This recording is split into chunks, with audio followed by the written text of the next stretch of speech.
Perfection. Thank you for coming. We'll let the other people in as they're arriving, hopefully here fairly soon. We are here to talk about a very important topic called discipleship, something that everybody always says, oh yeah, discipleship, discipleship. Nope, not many people define it. And in fact, it's actually difficult to talk about. But what we're after as part of GV research is to figure out what exactly is disciple making in Central and Eastern Europe. So this is an early look at some of our data, of which we'll get into in the next several minutes' time. I'm Sean Smith, Director of JV Research Institute, and Emily also on the call here. I'll let her introduce herself. Hi, I am Emily Bodjanac, and I am the research manager for JVRI. And what she didn't tell you is that she does a lot of things that are very useful and very helpful, including helping me with technology Yes. because I'm not so good at it. But here we are. hmm Thank you for that promotion, Sean. Okay, so as Josiah Venture, if you're familiar, our mission is to equip young leaders in Central and Eastern Europe to fulfill Christ's commission through the local church. And so, as the Research Institute of Josiah Venture, we have a very similar aim, but we wanted to contextualize this to the work that we're doing. And so, our mission is to equip young leaders by working together to discover creative insights, to innovate, strengthen, and inform youth ministries in Central and Eastern Europe. And you notice that today we bolded that discover creative insights. But the way in which we hope to do that as we work alongside of youth workers is by having dialogue and conversation. We don't want research to come from a disjointed place, from somewhere other than the field in which youth workers are laboring within. And so, Yonka, it's wonderful to have you on the call, and Alex, you here as well, because we hope that we'll actually get to have a conversation and learn from one another through this process, not just share and dump a bunch of information that we find interesting from the work that we've been doing. And Vivi, we also note that she is on this call. Aha, She's just not present. and Vivi, thank you. So our primary research question that we have been studying in the Advancing Deep Disciple Making project is looking at barriers. And so we want to understand what are the primary barriers to disciple making in Central and Eastern Europe that if we really figured it out and we address these barriers could lead to deeper faith formation in young people. And so it's not just, oh, we want to look at the obstacles, but we want to understand how we might address those obstacles and the ways in which it could actually allow young people to go to a deeper level of transformation in their relationship with Christ. So, in this study, we're actually specifically looking at youth workers and their experience of discipling young people who have professed faith in Jesus. We're not looking at how young people become Christians, but actually how they can deepen their walk with Christ. So, in terms of AD, short for Advancing Deep Disciple Making, but since it's a big mouthful, AD, I'm just calling it AD. It's a multi-phase, roughly 4 to 5 year study. Where we are right now is in the pre-phase. That's where we're sharing data from and hoping to have some great dialogue where we discover creative insights together. And that's going to be leading into very, very soon, within the next small period of time, phase one, where we are going to send out a survey. Pre-phase was a survey, and we'll get into more of that. Phase one will be a survey with quick responses. Choose A, B, C, or D. Everybody likes those, yeah? And then also some short answer questions so that we can get some different kinds of data that have a bit more narrative story behind them. Those are very, very important. And that will go into phase two, where we interview youth leaders all across Central and Eastern Europe. And then phase three, we will look at bringing all of these youth leaders together, a portion of those youth leaders together for what's called a focus group, which is basically a fancy term for something around like a 2 hour interview, like a group interview where we'll see if we can confirm some of our findings because we don't just research because we like ideas and want to keep them in our heads. We want them to be put into practice. And so talking at that level will be very, very important for people to say, yeah, but, and we'll say, keep talking about the but because there might be something there that we've missed, that we Mhm, haven't confirmed and so forth.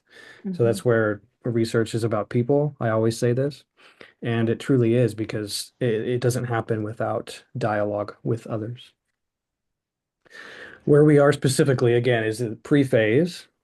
What that looks like is a literature review of youth ministry texts, approximately 140 sources that we have gone through, alongside national studies on youth. These are studies from the national governments of Central and Eastern Europe, as well Mhm. as religious studies and so forth.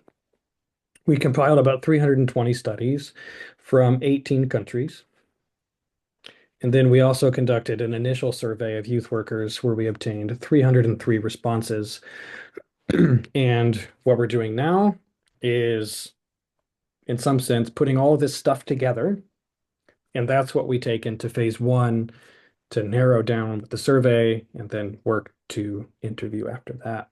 So we're Mhm. in really exciting times. And we have preliminary data, but that preliminary data is coming from these 140 sources, 320 studies, and 300 responses of youth workers in Central and Eastern Europe.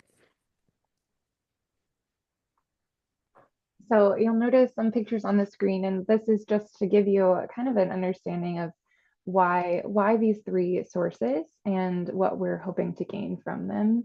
So these are images of a cornfield, which I grew up in a rural part of the US. And so this is what pretty much my drive to school looked like every day. And the perspectives that you can see in these images, you see somebody with their hands actually in the dirt in the environment where the growth is happening. You can see a perspective as if you were walking a cornfield, and then you see this aerial view of the field as a whole. And I liken these to our three different components of the pre-phase, where if we're looking at the national studies of what youth and what governments are studying about young people in their communities, they're really looking at the environment that young people are within, what's going on in the soil. But then we also wanted to hear from youth workers because they're actually the ones that are walking the fields and that are participating in the process of growth and are seeing how the environment that young people are growing within is impacting their formation and development. And then the overview of the field that you can see from above is similar to this perspective that we've gotten really from each of the sources, but especially from looking at the field of youth ministry as a form of practical theology that is rather young, but over the last 20 years has developed quite a bit. And just saying, okay, so what is happening in youth ministry more broadly, and how does that inform? And as you can see in the pictures, you would get a very different set of data looking at the components of the soil versus an aerial view of the crop as it grows. And we hope to kind of integrate the different perspectives that we are getting from each of these components to help us ask better questions and to listen deeply moving into phase one and beyond in the project.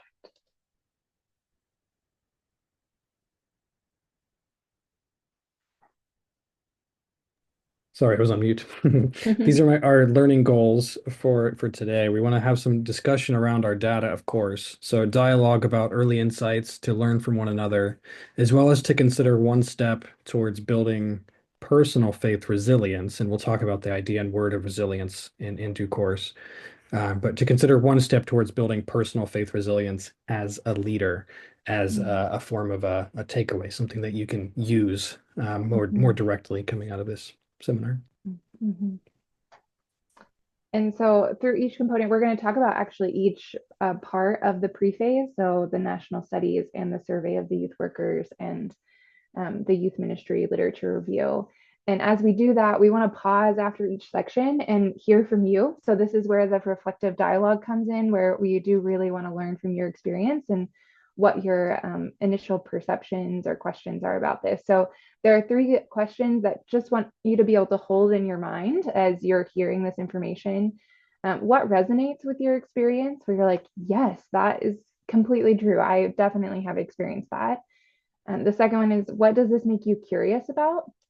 Sean and I have really been practicing this in our relationship as researchers, just being wondering, like, why is that there? And why is it still there? But it doesn't really seem to have a clear connection, and really kind of chasing those inquiries. And so, what does it make you curious about as you reflect on your own context or as you think about what we're presenting?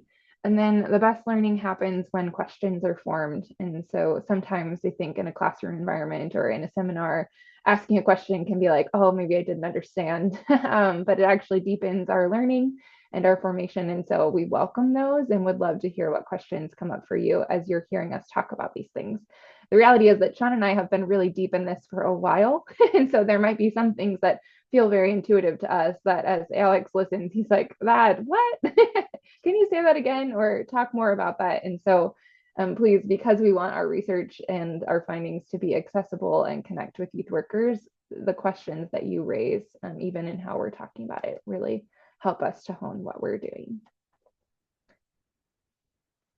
So I'm going to get started by talking. We're actually going to start with the survey of youth workers. So those people who'd be walking the field, who see how the environment and the growth is interfacing with one another and can really give us an understanding of what's happening with young people and what are they noticing.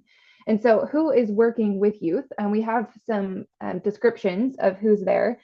I was very excited to see that it's a multi-generational team of youth workers. And so there are actually three generations. If you're familiar with Generation Z, which would be 18 to I think 25-ish now, Sean, 27. And then millennials, which Sean and I belong to this generation, who are in their 30s and 40s.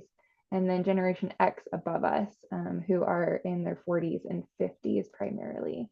And so there's three generations that are working together, though the average age of youth workers is in their mid 20s. So it's primarily young Europeans who are working with youth, and their average age is 24 years old. And then when these youth workers are thinking about discipleship, they think about discipleship in highly relational terms. So we gave a bunch of different descriptions that they could choose from, and these were the two most popular. The one was hiking on a path together, which seems to indicate more of a shared journey and a mutuality of discovery and connection, though there might be someone who is more experienced on the hike and someone who might be less experienced on that journey. And then the second one is a mentoring relationship. And so this kind of gives the indication of maybe someone older or somebody with more experience coming alongside somebody younger, someone with less experience. But both are very relationally situated, which is encouraging to find as well. And then we wanted to know, what do youth workers experience with young people? And so a lot of youth workers actually experience their young people, the ones who say, I am a follower of Jesus, I am choosing to be a disciple. Um, they see them serving in their local church and really trying to put their faith into practice, which is very fun to hear, that they're engaged and integrated into their local body through service and that they're trying to figure it out. Some say that they understand the concept of discipleship. You can go to the next one, Sean. But not everybody does. And so there seems to be mixed reviews when you actually say the term discipleship, what that means. So maybe it's being modeled in the environment, but not defined. We're unsure. So some understand the concept of discipleship. And then because our primary question is related to barriers to discipleship, we wanted to ask what are some primary barriers? And we asked several different questions in the survey that got at this in different ways, but these are the options that rose to the top. So we can see distraction or being busy, a lack of motivation, dominant cultural issues, family system. And we really thought that we would see mental health being in there because it's really common in the literature. It's a hot topic of conversation around the world, especially related to the younger generations. But actually, youth workers did not identify mental health as being a barrier to discipleship. though they did identify it being really prevalent in their practice of being a youth worker. And so that's one of those like things that we're holding as a place of curiosity of like, what's going on here? Because it's very present, doesn't seem to be a barrier. So how do we understand this in the context of youth work in Central and Eastern Europe? Okay, so these are our main findings from our short preface survey. And this is the part where we want to hear from you. So, Alex and Johanka, this is your first time hearing us talk about this. Sean and I talk about this all the time. But I wonder what resonates with your experience, or if there are places that you're really curious. And of course, if you have questions as well, but sometimes that's questions form as we hear more information. So, no pressure there. But maybe start with what resonates with your experience as you hear us talk about our findings from the survey.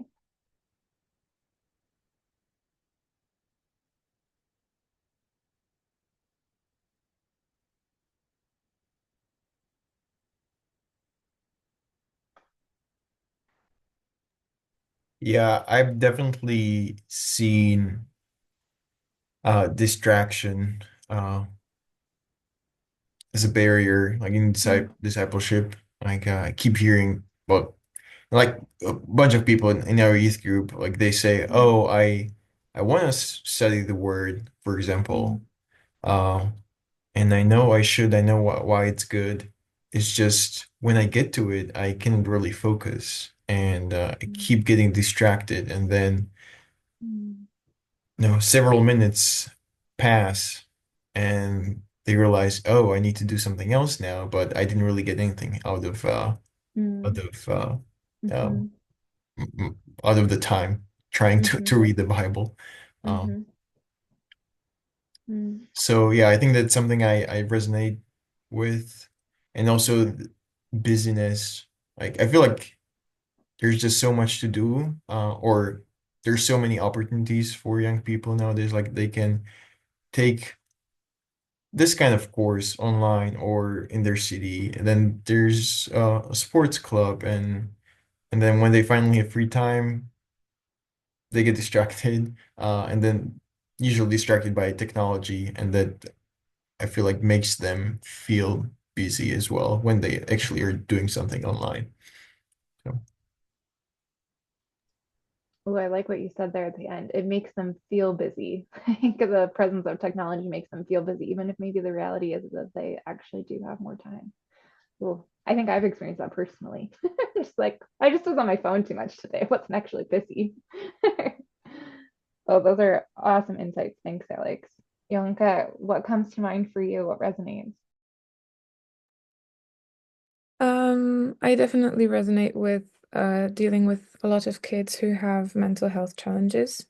There's a lot of kids in our youth group and in different youth groups that spend time with as well, who this is mm, for them, this is one of the biggest barriers, I would think, because some of them, especially being younger, everything is still very black and white. So it's like if I suffer with mental illness, why isn't God taking it away? And then Bible study gets sometimes really, really difficult, not to do, but to answer some of the really hard questions. Um, and as Alex has mentioned as well, the distractions or being busy. Um, I don't know if this connects as clearly with the topic, but my brain just directly went there. Um, we we tried to do a different form of um, Bible study with our youth kids. And we call it kopačky, which is like the shoe that you wear for football, for like foot soccer, football. The one where you actually kick the ball. Yeah, and it's where you pick a Bible character and one person kicks out with a fact they remember about that character, and then you kind of pass it around and everyone shouts up the things that they remember about that specific person and we write them down. And then we go through some sort of story. And it's really fun because it keeps the focus a bit more like it keeps everyone a bit more connected.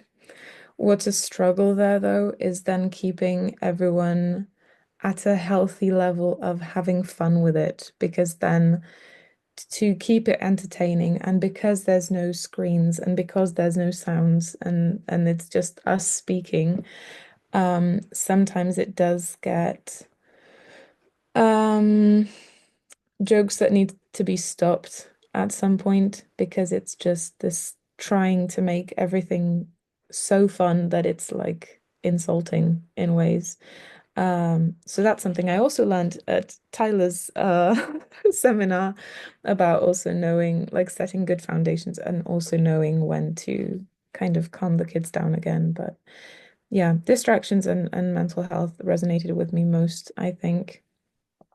And then lack of motivation and being busy. We have had to cancel youth because we had other things that were really, really important to do, or we just weren't able to get there. But also, many of our kids would say, "Oh, I've planned to go somewhere to do something else, to hang out with friends," and they plan the one Saturday when we have youth. And it just gets really difficult to meet up sometimes because of that.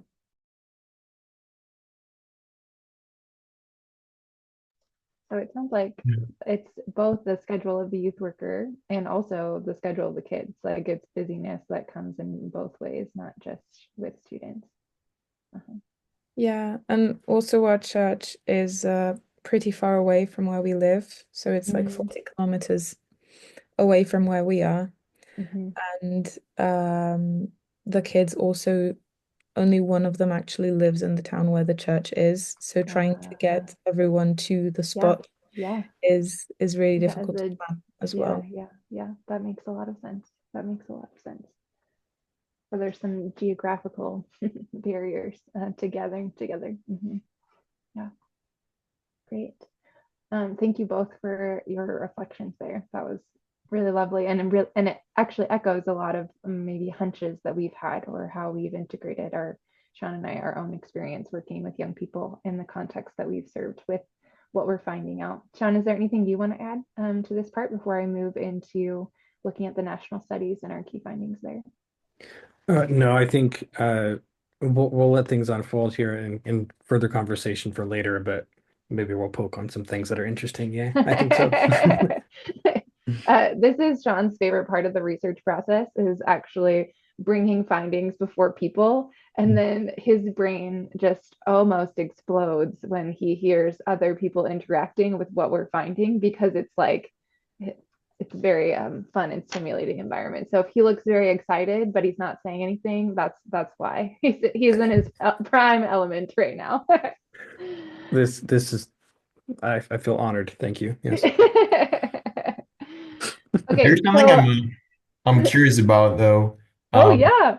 so the youth workers mentioned that they don't see mental health issues as a barrier, though Mm-hmm, it's pretty common among the youth. mm-hmm, mm-hmm, So I wonder if it's not a barrier, is it just neutral?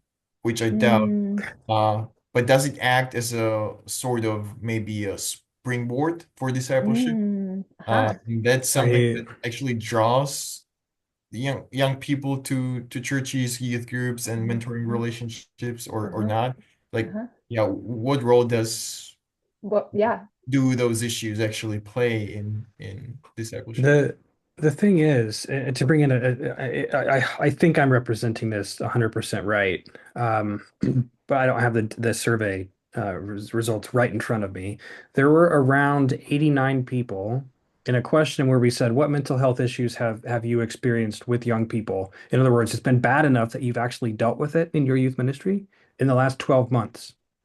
And 89 people out of 303, like 30% almost, said that the issue of cutting is a problem amongst young people.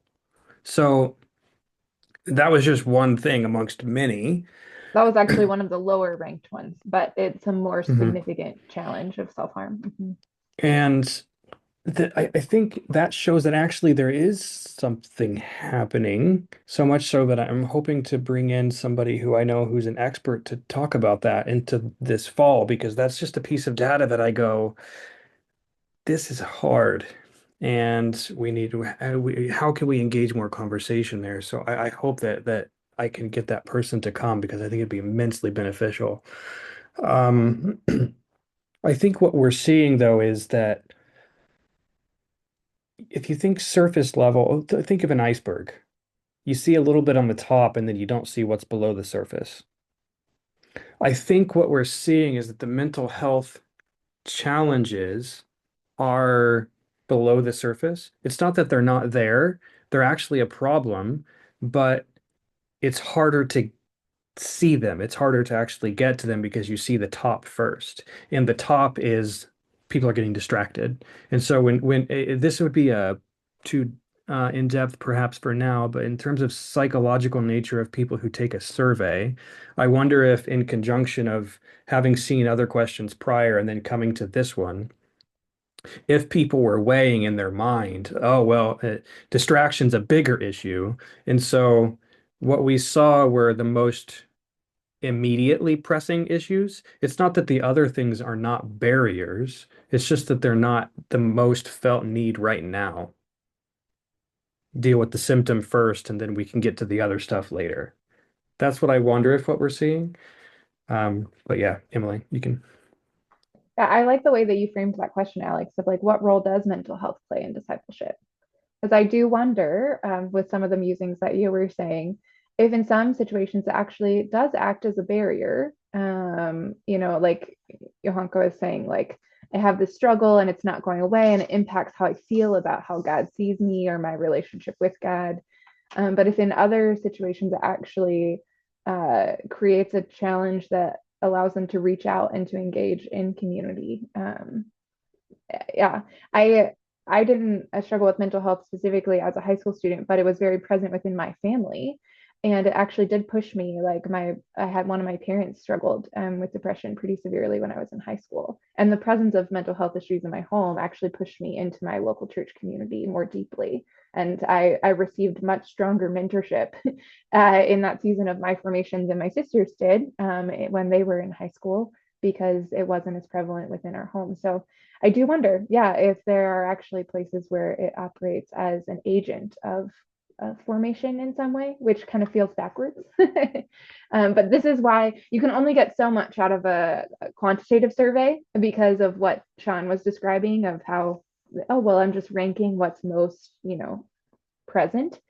But this is why it's exciting to think about one, getting to engage with you all, but in later parts of our study when we'll get to have more interviews and dialogue with youth workers that will story what we're seeing in quantitative data and help it pop a little more and be contextual to what we're experiencing. So keep that thought in your mind because I'm going to tell you what we saw in the national studies, which is I think just going to keep feeding that curiosity and we'll maybe surface some new questions as well.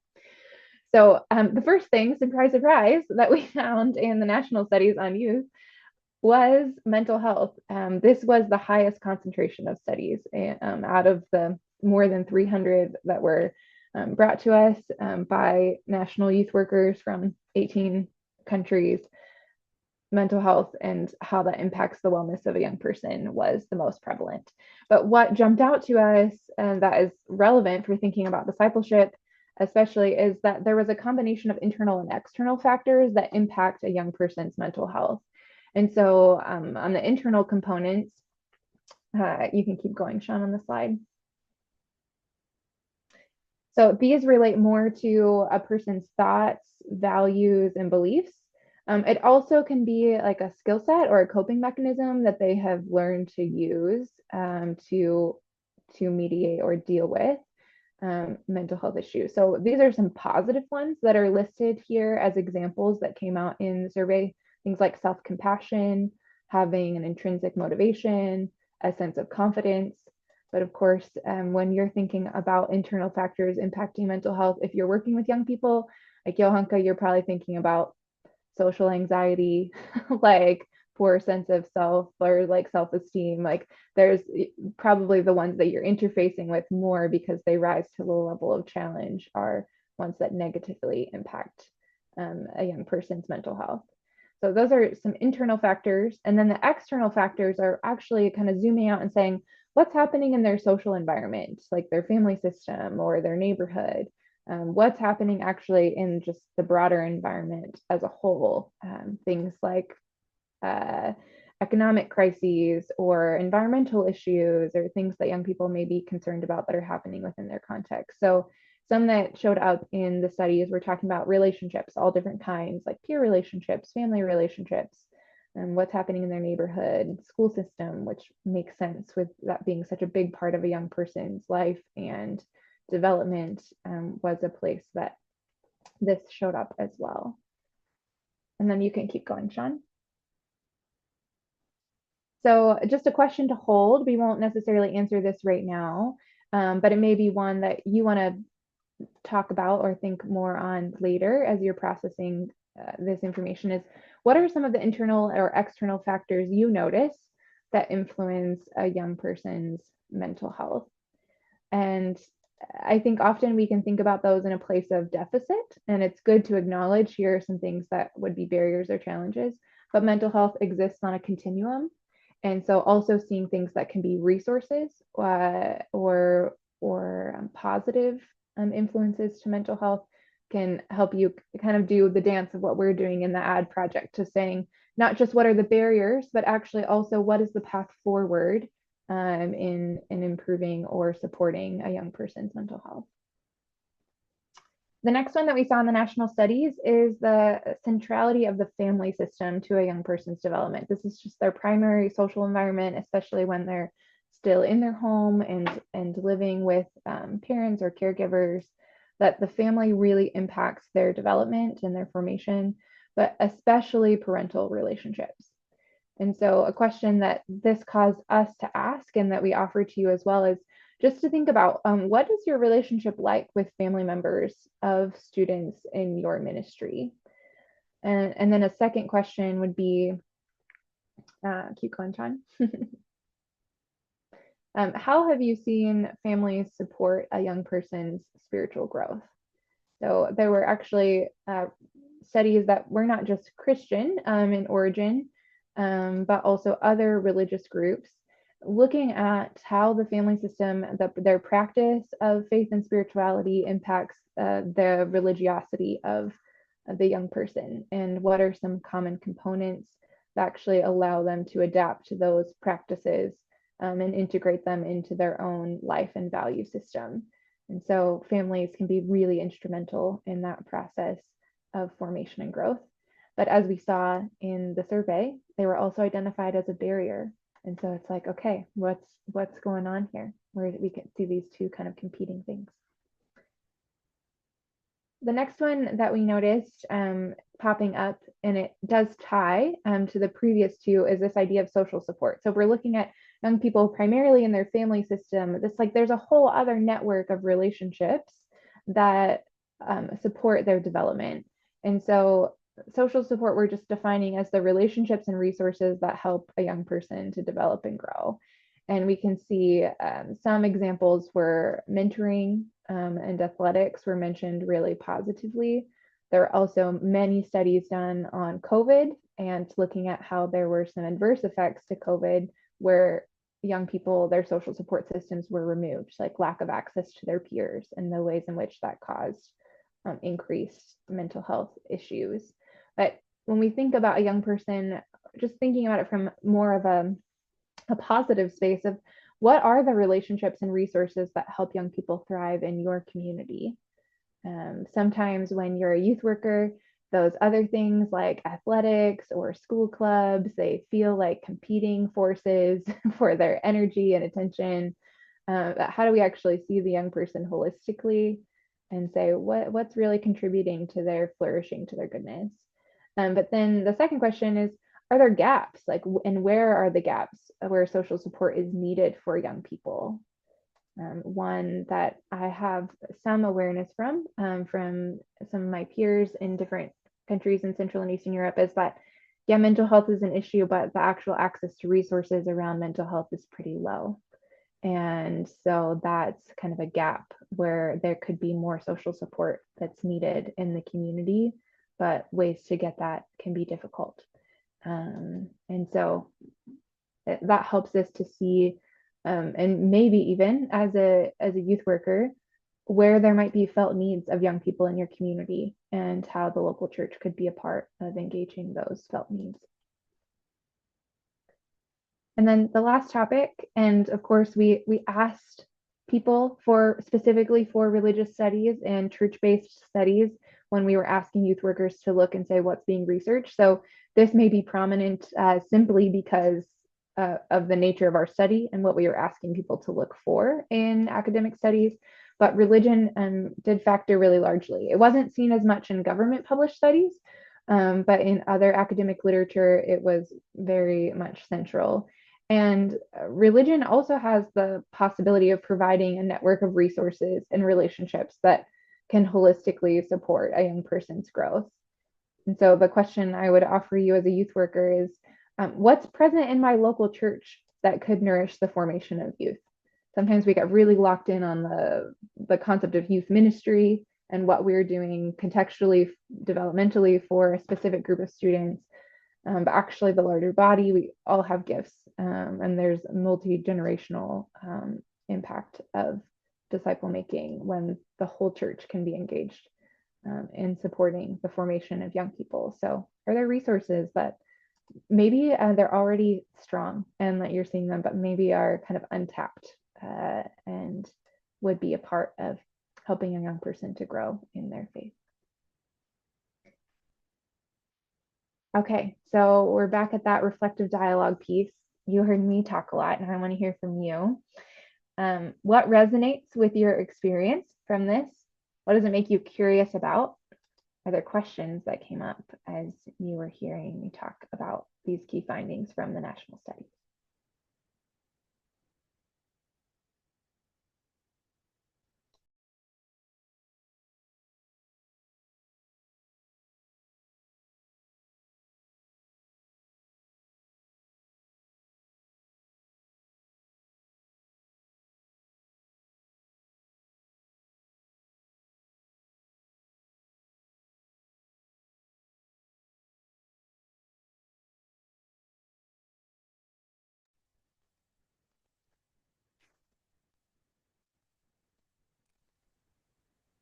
Yeah.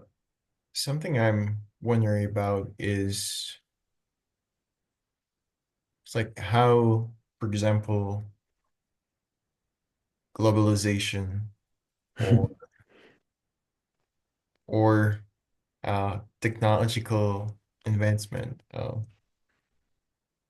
influence young people, because I believe they belong to the external factors, right? So, like, how does like did any of the studies you looked at like research those topics or touch on those topics?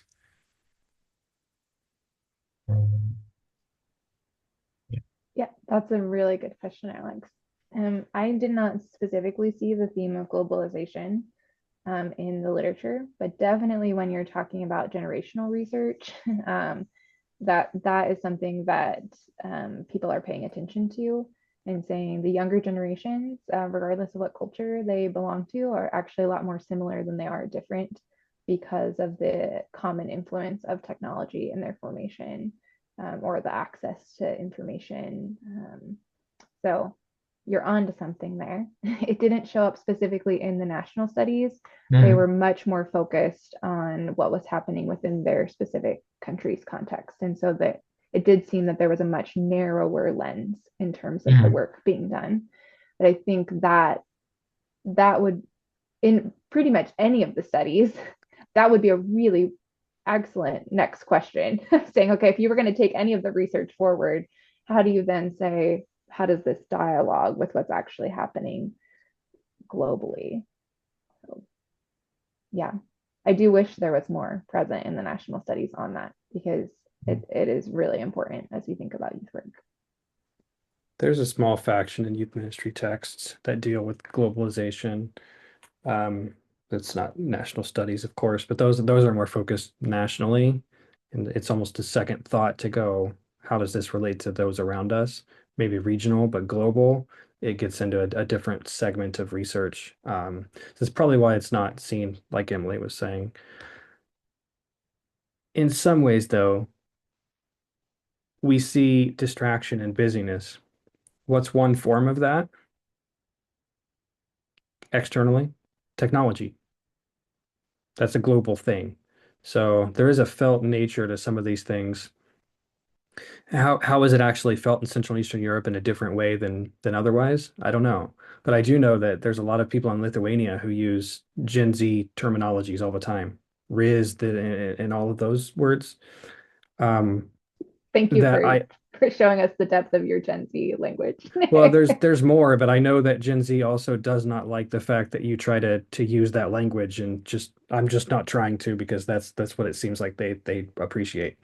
Um, and I don't hear that as often around me. It doesn't mean that it doesn't exist, but those words are in English. Why? Because they're created from social media. That's a globalization factor, that is felt. But it's in some sense we're looking at it through the realm of distraction or the technology. So it is something that you raise for looking into further, minimum, because maybe there's something that's definitely there that we're not seeing that could draw things out more.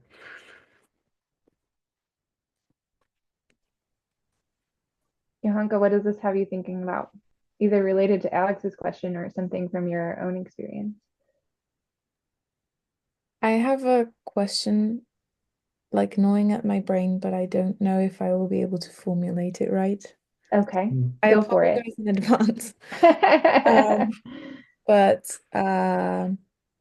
it kind of, for me, it touches on many of the different aspects that you've mentioned of family and Mhm. feeling socially safe or doing some other activities and stuff. Um, one of the speakers that we have to or we choose to invite for every single large youth activity that we do here in Czech is one that specifically works and speaks about mental health issues Mhm. and self-harm and working with people who are suicidal and so on and so forth. And one of the things that he mentions is that people with mental health issues or some sort of trauma that they want to share in order to heal Mhm. usually create like a method of portioning out. So they portion of off the smallest part of their trauma and Mhm. like say it to their youth leader. And if they Mhm. see that the youth leader breaks down from this tiny portion of the trauma, they just Mhm. don't share the rest of it. Mhm. They're like, Mhm. okay, he's breaking down. I don't Mhm. need a second person breaking down with me. I need someone who Mhm. can handle it. I'm just not going to tell him the rest. Mhm. Um, and as I was thinking about this, I was wondering if there are materials for youth leaders to actually know how to cope when Mhm. people come forth with some sort of trauma or troubles with self-harm or suicidal Mhm. thoughts or anything. Mhm. Um, or if we just have a bunch of young people walking around portioning off bits of their trauma and seeing people break down, Mhm. they share it. Mhm. Mhm. There are very limited numbers, and at least I can speak in terms of books.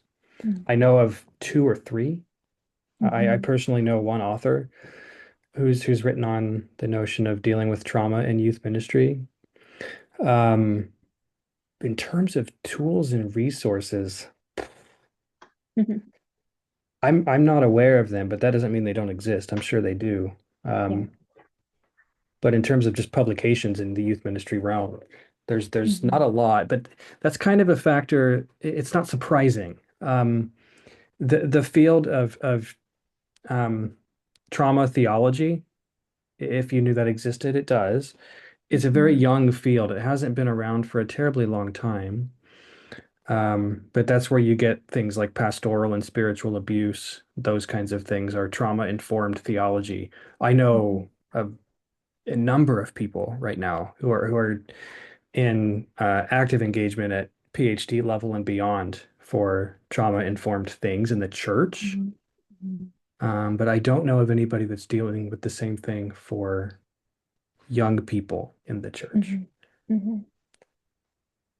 Yeah, in my own experience as a youth worker, Yonka, I think I've borrowed from other disciplines mostly in this space, rather than saying what's a church specific resource, but saying what are skills that kind of almost act as a sort of a mental health first aid kit. And so training youth workers to have good active listening skills and really helping them practice just holding space for young people, asking questions that don't have an agenda to them, but just continue to say, "You're welcome here, and I want to hear more, and I see you." So there is some, and this may get at this a little bit. There is some things being written also about attachment theory and how that relates to youth discipleship. And so this is the concept of how when you were a child, especially in your early childhood, you learn to relate to a parent or a caregiver, and there are different attachment styles. And if you had an insecure, like an anxious attachment or a chaotic attachment with the caregiver, then you may struggle to form healthy attachments with other people in your life. And it really, you have to have a different lens or to see somebody who has the ability to build secure attachments versus somebody who has more insecure forms of attachment. And that that has been a helpful lens for me as a youth worker, especially related to young people dealing with mental health, because usually there's something going on with mental health and there's also something going on in the broader environment. And at least in my experience, often it's been tied to something, a dysfunction within the family system that needs, yeah, that you kind of need other tools to help you see that young person more clearly. So I'd be happy to talk to you about that more. But I don't have like a here's a fix it resource for you. It's just more of a, in being a youth worker, collecting resources that help me to see and care for young people in different situations. If you wanted to, from your perspective, to send an email to research@josiahventure.com, it'll go to me, and say some specifics of what you would like to see in a resource like that. Mm-hmm. If there were a resource created for these kinds of things, Mm-hmm. what would you want to see in that resource? Mm. I can't promise anything, but there's some you've Yeah. poked me, and I want to see if we could take it somewhere. See, this is the co-creating, the curious dialogue, the wanting to create insights together. And let's continue it. All right, Sean, your Youth turn. youth ministry literature, roughly 140 texts. Is there more? Yeah. Are all of the ones that were there relevant? In various ways, actually, yeah. Um, I just want us to feel the tension, though. I don't think that we do a real good job sometimes of just feeling the tension. Case in point of if a youth leader breaks down because they had a small piece given to them, well, don't give them the whole pie. They can't handle that. Well, we need to learn to feel tension. And here's the tension. Taking young people, I'm talking from a youth leader perspective, taking young people seriously, who they are, their identity, their belonging, who they are right now. So, how do we take young people seriously? And how do we equip them for the future? It's not belonging, but in this case, becoming their future value. A lot of times people will say, youth are the future of the church. Shouldn't that call some things into question? Well, aren't they in the church right now? So while that's true, it's only half of the story. And what usually happens is we raise them up and we pour into them. And there's youth ministry texts that criticize the word pouring into because you're just giving things that they need for when they grow up. Well, that's not taking the young person very seriously, is it? Because we're so focused on equipping, it almost becomes a barrier, ironically. How do we take them seriously and how do we equip them for the future? Both are necessary. How do youth leaders let the voices of young people truly be heard? It's a big question that comes up. Now, youth leaders, here's their perspective. This comes from a text from Bergler. They feel the tension between relational time and programming, causing existential anxiety, angst, of not leading well or doing the right things, always wondering if I'm doing it right or wrong. Because of this, they default to keeping things moving and living out a leadership strategy modeled from their training. In this case, a mentor would really be helpful, but usually they don't have them. And this probably lacks programs that both facilitate and measure spiritual maturity. A lot of things happening there, but a lot of it stems from the fact of youth leaders going, how do I balance the relational stuff with the rest of the stuff? That tension creates a lot of different things not dealt with.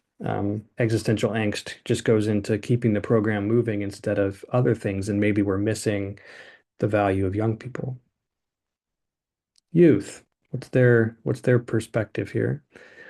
This is from Tim Galg and Andy Chap Clark. They feel abandoned. That's an actual word that's used. That's not my word. Not taken seriously, not listened to, while searching fervently for something real. We see that very strongly in Gen Z, right? It's amazing. Searching for meaning and let's stink and get it done already. A radical nature to it that I really appreciate. Parents, they feel the desire to help their children grow in faith, but don't always know how to come alongside of them in age-appropriate ways. And they then default to how they were discipled growing up. And that's what happens in their family. Because of this, they place emphasis on the youth pastor doing their job while appreciating resources to connect with their kids' faith journey. They're the expert, I'll let them do it. That puts extra tension and pressure on the youth leader, right? Because the parents don't want to get to know the youth leader, and the youth leaders oftentimes try to get to know the parents, but they don't know what to do. It's a lot of tension going on. How do these things relate together? How do these relational dynamics improve? I think it's by leaders self-evaluating their techniques and strategies in large part.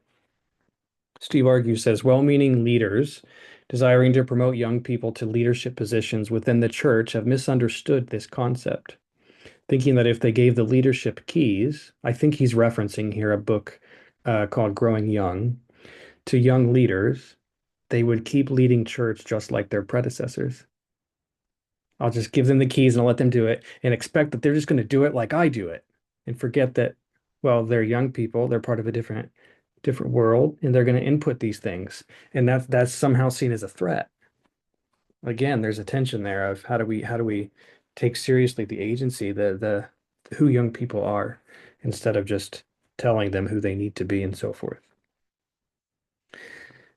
Young people's grassroots efforts often get co-opted by established educational and ministry paradigms.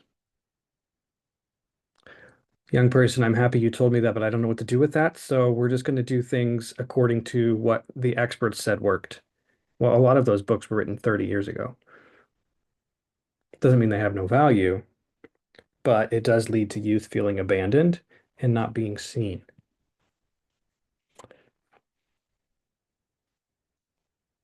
This is an interesting thing related to mental health.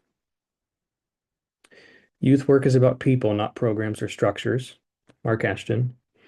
So when crisis occurs, this can be an opportunity to see relational engagement as a program in itself. I take that idea in part from Brown. Vulnerability here is key for leaders to use wisely to help young people focus more than on the teachings of Jesus to grow and so forth, really making real connections. Crisis can be a form of ministry right now. But if we're not equipped for it, as we were talking about earlier, then the opportunity can be not only lost, but potentially damaging and harmful to those young people. Here's my summary responses. Young people are people too. I think we need to tell ourselves this all the time as equipping people, youth leaders, and so on. Youth are not only the future of the church, they are the church right now also. I haven't seen these things in print. I'm not saying they're not there, but this is why I'm adding them. This is ministry spaces are needed that allow for the full range of young people's emotions to help them grow in their adoption as sons and daughters. And this includes sadness and suffering. It's okay if they're not happy. Bring your mental health stuff here. Sadness being a better form of mental health. I understand that. I'm just gonna leave this part here, and you'll have the slides later. So I'm gonna skip over the youth in the Bible slide, which is a pain in my heart because I'm writing an article now that's dealing with that exact thing. But here we'll continue. Understanding young people must come before helping them grow. We have to listen before we equip. I think we all can agree there. Understanding young people is a program, perhaps. We like programs. So what if we just focus on understanding young people as a form of a program? I'm not saying we make that a program. That would be not the greatest thing. But as a form of a program, thinking a thinking pattern, not an actual thing, but to help us facilitate real conversations and true understanding so that we can co-create in a way that does not take stuff from young people because we're focusing on our own preferred ministry paradigm and strategy. That's kind of all over the literature. Understanding young people leads to valuing them right now, which helps them actually to value your voice as a leader if you're doing that. It's a give and a take. Resilient faith, we'll come to that term resilient in just a moment to end our time. Resilient faith is done in a system of discipleship that is deep because it is highly relational and considering young people in who they are right now, moving beyond giving them advice or abstract theological thought, which does have its place, just not always on the front lines of ministry.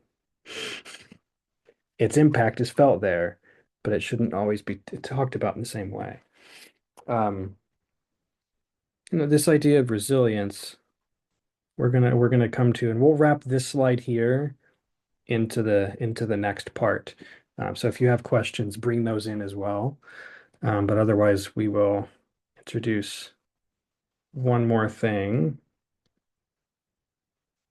and then we'll come back to the idea of resilience. So we'll talk just briefly here. Emily will talk about our survey findings, and then we'll bring it all together through the idea of resilience. Yeah, so like the field images that we saw at the beginning, we're looking at how are these things all integrating together. And so just to recap, these are the barriers that have really surfaced through looking from those different perspectives, really up close in the environment and the impact of the environment with formation. We saw distraction, we saw lack of motivation, we saw competing priorities, we saw dominant culture, we saw family system, we saw mental health, question mark. We're not quite sure how that fits yet. And then the last one, just what Sean was just talking about, the difficulty to recognize young people not just as the future of the church, but as meaningful members of the body now. So if this is what's going on in barriers so far, again, these are not conclusive. This is a pre-phase part of our study. There's still many years in front of us. So these aren't conclusions by any means, but they're helping us to ask better questions. And what's kind of emerged from this concept of barriers is how actually with these challenges do we help young people to grow in the face of them? And this concept of resilience really bubbled up from each of these spaces that we were exploring. And so Sean's going to talk a little bit more about that. Hit the wrong button. See the beginning of the seminar with technology. Yep, I'm learning. Okay.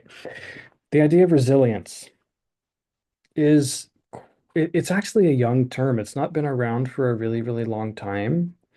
Of course, it's been talked about since forever, but the exact term that people are using to talk about things is more new.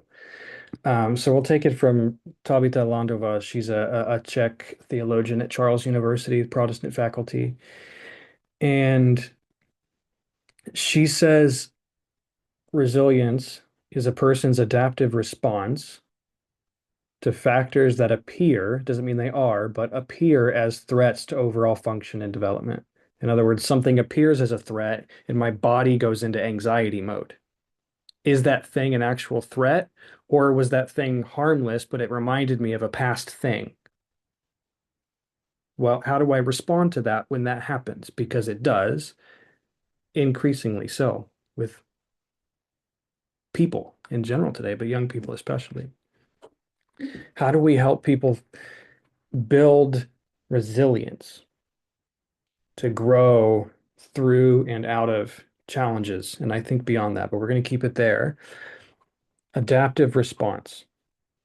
So how do we, what we're seeing in the national studies, in the youth ministry text, in the survey is if we're going to help people grow in their faith, we kind of have to help them in some sense with the stuff of themselves that they bring to it. How do we help to build a resiliency in them so that we can deal with deeper rooted character issues, good and bad? And then how does that go into disciple making?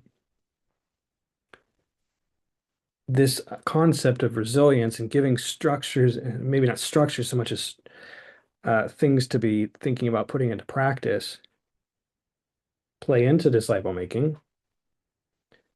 That would add the word deep to disciple making, which is the name of our study. How do we make discipleship, disciple making efforts deeper? I think if we're going to do that, we have to first tackle the biggest thing in the room, and that is building resilience in young people so that they can apply that in their faith.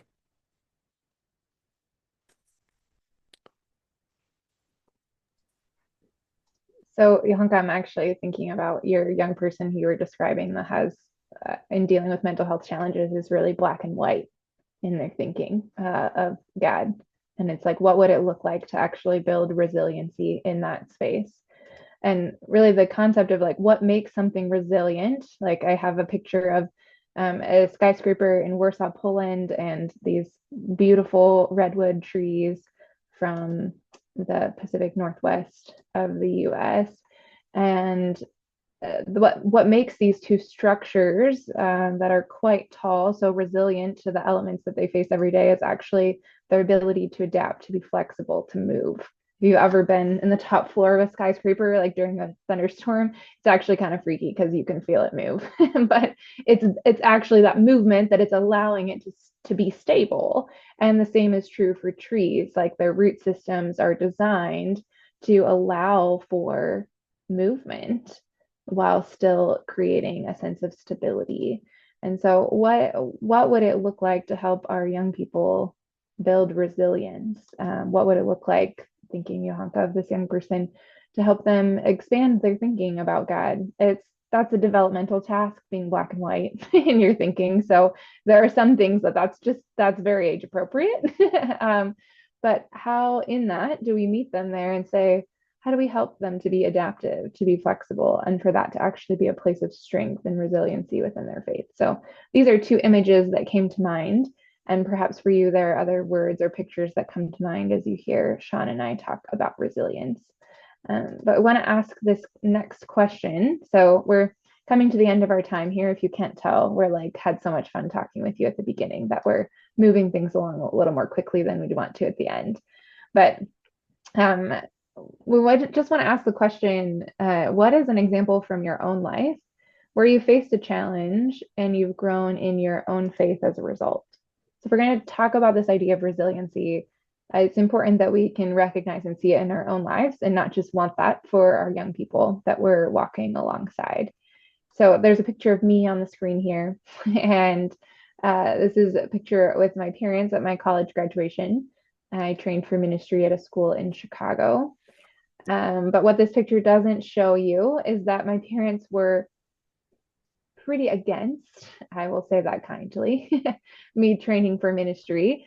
and going to school in Chicago. I'm from a rural community. The city sounded scary, like very scary to them, and their anxious response inhibited them from seeing what God was inviting me into.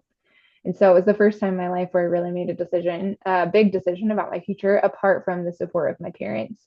And they are followers of Jesus. So this was really confusing for me as a young person to be like, but I want to follow Jesus more. And you are really anxious about my future, and you can't get on board with this. But in that process of making the decision on my own, there it allowed for a deeper level of ownership and responsiveness to the voice of the Spirit, and also for communal discernment, for listening to a community of voices outside of my parents, but also within my local church that really could see me and understand what God was doing in my life, and being able to lean into not just the voice of my parents, but also the voice of others. And my faith did deepen, and actually, so did my parents. At my college graduation, my dad gave me a letter basically apologizing and saying, I couldn't see it then, but I can see it now, what God was doing. And your education at this ministry school gave to you something in your faith that your mom and I never could. So he kind of acknowledged his own limitations as somebody discipling me, which was kind and healing in our relationship. Um, but that was a place of resilience for me, because as an 18-year-old, I didn't want to make a choice about college by myself. And yet that was ultimately what happened as I was following God into what he was inviting me into. I wonder in this closing time if there is a story that pops up for you as we've been talking about challenges and this concept of resilience, where you can think in your own life, yeah, this was a moment where I did face a challenge, and here are actually some of the things that allowed me to overcome that challenge. Uh, Sharing personally from our own stories, sometimes that feels more comfortable, sometimes not as much when you aren't familiar with people in the room. So I hope my sharing personally could inspire you to find a story that might fit, and that we might benefit from hearing as well.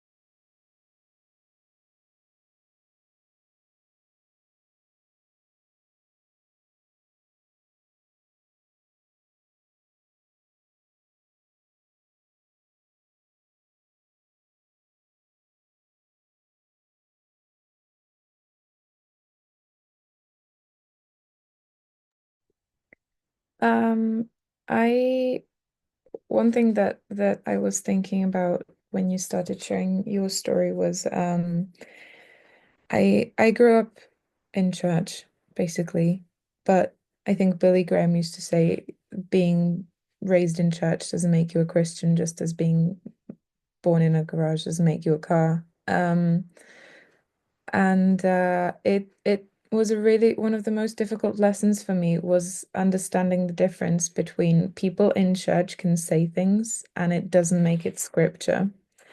Um, there are many books on the topic of how church hurts people sometimes.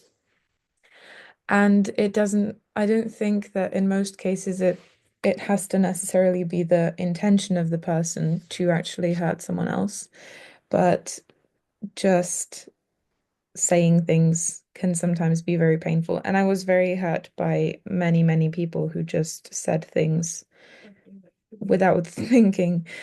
I hope you didn't hear Vivi back there. I'm sorry.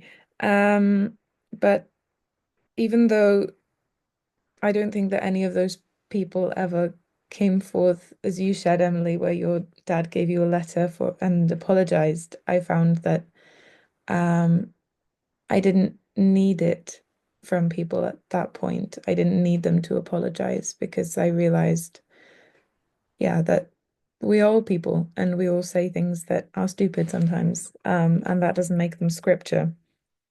And if we hurt someone, then it's part of humanity, and how we respond to that is what's really important. But it made me grow in the way of being very, very aware of how I speak to people, even though I couldn't get closure from people who hurt me. I could try and avoid being the person who hurts others. So that's something that has really impacted my life. Yeah, I hear in that both a discernment of like people in church are not all the voice of God, and also an empathy and a capacity to have empathy for not just for yourself, but for others, and that informing the way that you want to inhabit what it means to be a Christian. That's beautiful. Alex, do you have something that comes to mind? You don't have to share if you don't want to. Yeah, I'm just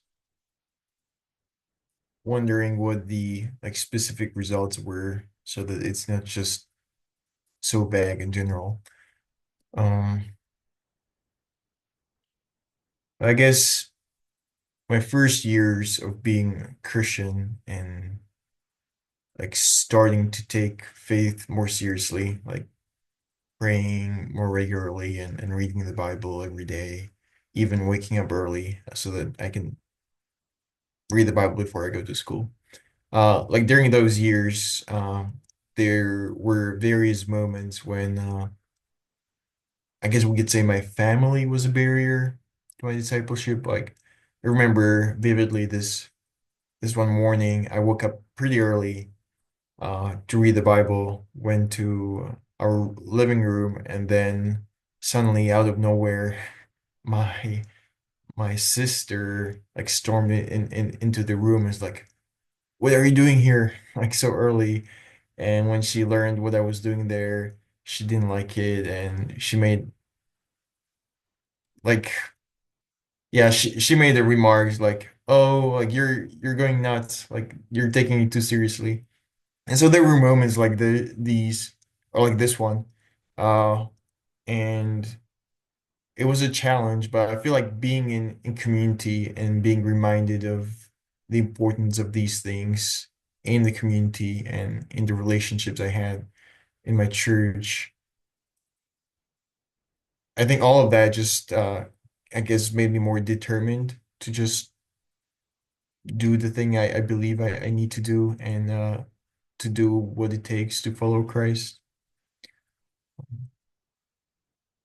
Yeah.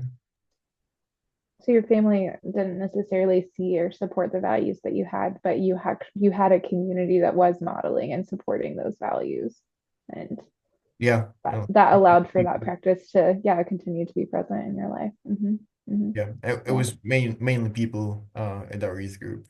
yeah, yeah. And most of them were just my peers, not hmm uh, Like a youth leader. like older youth leaders. Yeah, yeah. Mm, that's really cool.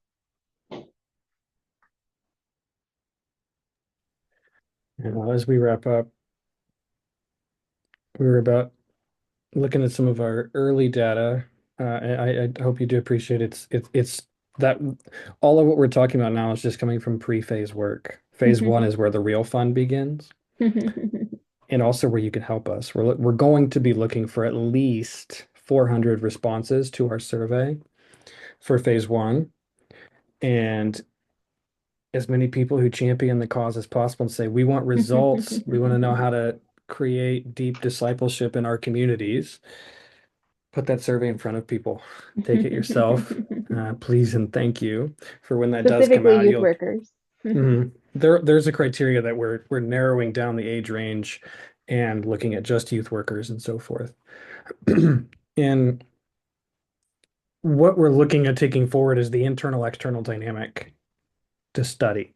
We saw the internal external in all three components of our pre-phase work in different ways, pointing at we can't just talk about theological concepts. How do we connect those to young people? How do we make them make the concept make sense? Sure, but how do you help them to grow? How do you take their stuff seriously?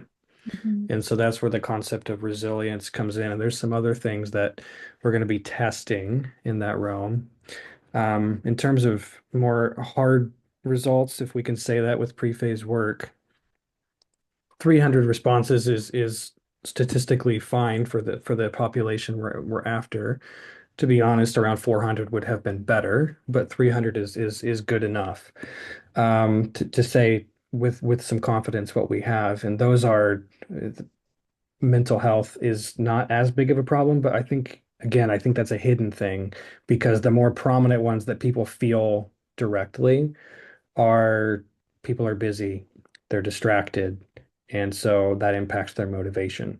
These Mm, kinds of things um, are also things that we're going to be testing moving forward. mm, Here at the very end, we've looked at taking one step toward building personal faith resilience as a leader. I keep thinking about that. What's one area where this concept I could think about, take to prayer, mm, and God can help me to grow so that I can be more present to young people. A very important thing for leaders. mm. We thank you for attending one of our higher education seminars. This one, of course, sponsored by Josiah Venture Research Institute. Tell your friends, post this for us as it comes around on social media to spread the word, to follow so you can get more online resources, seminars, and opportunity announcements as well. You can sign up via the QR code or some other ways, and we'll send this PowerPoint to you. And of course, this recording that you can distribute and rewatch as you desire to. Mm. If you have feedback for us, we would love to hear it. We are learners and we love learning from you. So if you have feedback, or actually if there are lingering questions like Johanka or even Vivi, if she can hear me, if there are things that are lingering for you or that you're wondering about and you want to send us an email, we would love to hear what was meaningful for you or what you're continuing to think about as you continue to process in the days and weeks to come. Thank Including the you. trauma-informed thing. Yes, yes, yes. Sean specifically wants an email about that. I have written that down. I have a note on that. Excellent, excellent. Mm. Well, thank All you so right. much. It was lovely talking with both of you, and we really appreciate your engagement with us through this conversation. So, hope you enjoy the rest of your day, and we'll log off from here. Thank you. We'll see you. Yeah, thank you guys. Thank you, Thanks, guys. Alex.